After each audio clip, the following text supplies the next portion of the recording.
उत्तर प्रदेश को front runner यानी अग्रणी राज्य के रूप श्रेणी में रखा गया है। यह पहली बार आया है। 2018-19 से 2022-23 की अवधि में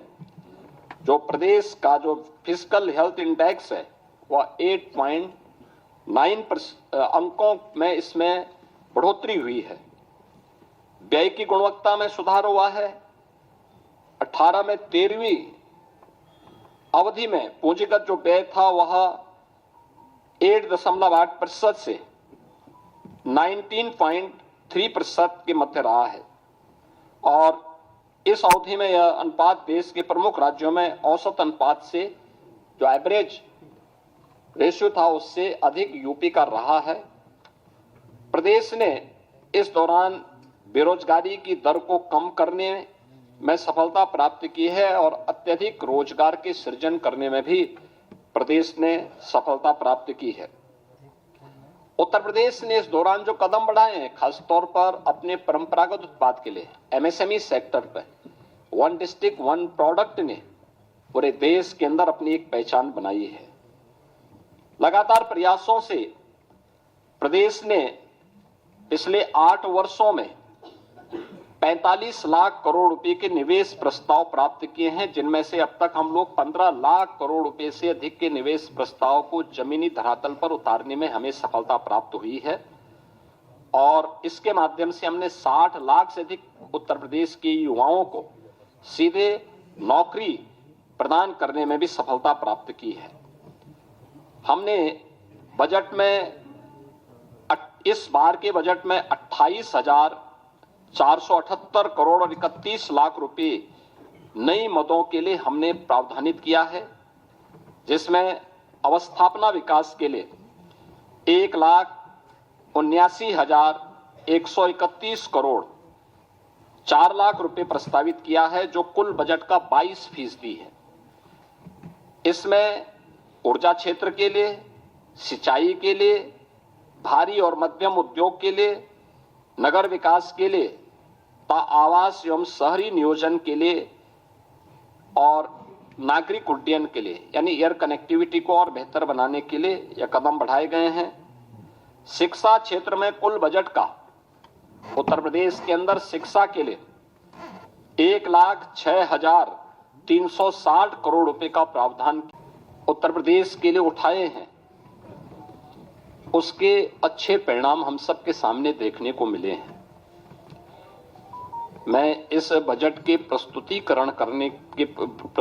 के लिए वित्त मंत्री सुरेश खन्ना जी को और वित्त विभाग के अपर मुख्य सचिव समेत उन सभी अधिकारी और कर्मचारियों को हृदय से धन्यवाद देना चाहूंगा,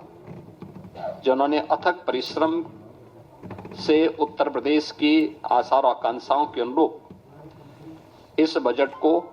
आज सदन के पटल पर प्रस्तुत किया है। यह वर्ष हमारे लिए बहुत महत्वपूर्ण है। देश के संविधान को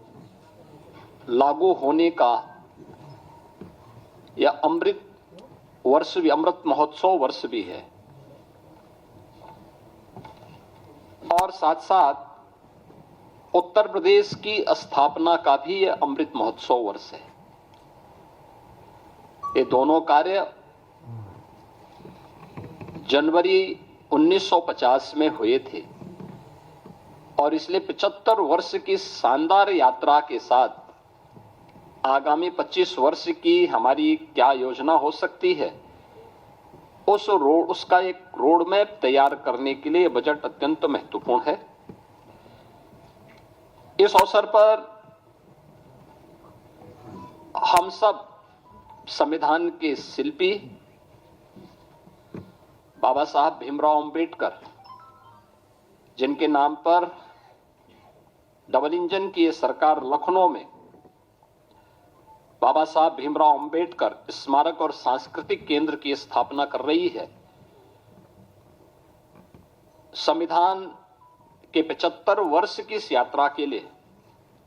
उन्हें विनम्र श्रद्धांजलि अर्पित करता हूं और यह केंद्र बहुत शीघ्र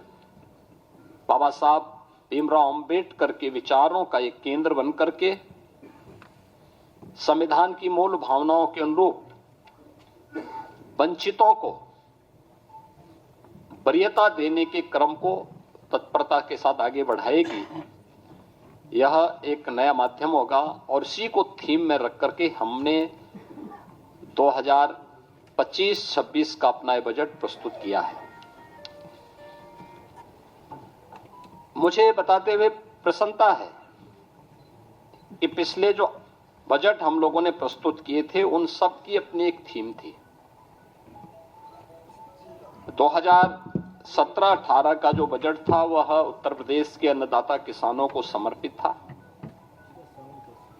अन्नदाता किसानों के हितों के लिए जो अनेक कदम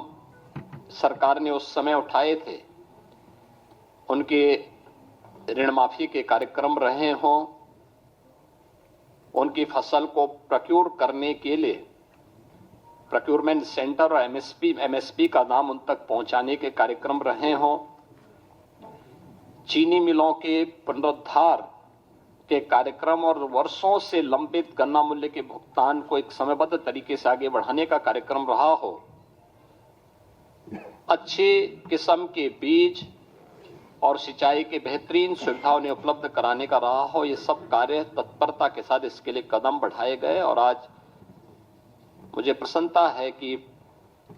डबल इंजन की भारतीय जनता पार्टी की सरकार के द्वारा जो कदम 17-18 में उठाए गए, आज उसका परिणाम है उत्तर प्रदेश के किसानों की आमदनी को, जो 2017-18 के पहले आत्महत्या करने के लिए मजबूर होता था, आज उसको दोगुने से अधिक बढ़ाने में मदद मिली है। वर्ष 18-19 का जो बजट था, वह बजट हम लोगों ने उत्तर प्रदेश के बीमारू राज्य से इसको उभारने के लिए इंफ्रास्ट्रक्चर और औद्योगिक विकास के लिए समर्पित किया था। आपने देखा होगा एक्सप्रेस वे में जो उत्तर प्रदेश की भागीदारी बहुत कम थी, आज गंगा एक्सप्रेस वे के पूर्ण होने के साथ ही उत्तर प्रदेश की भागीदारी देश के अंदर इंफ्रास्ट्रक्चर एक्सप्रेस वे में 55% से अधिक हो जाएगा। औद्योगिक विकास की दृष्टि से उत्तर प्रदेश का पहला इन्वेस्टर समिट भी हम लोगों ने 2018 में यहां पर संपन्न किया था और उस दृष्टि से 2018-19 का ये बजट हम लोगों ने प्रदेश की जनता को समर्पित किया था। वर्ष 19-20 का बजट प्रदेश में महिला सशक्तिकरण को समर्पित था, जिसमें हम लोगों ने प्रदेश की मातृशक्ति के उन्नयन के लिए अनेक योजनाएं चलाई थी, जिनमें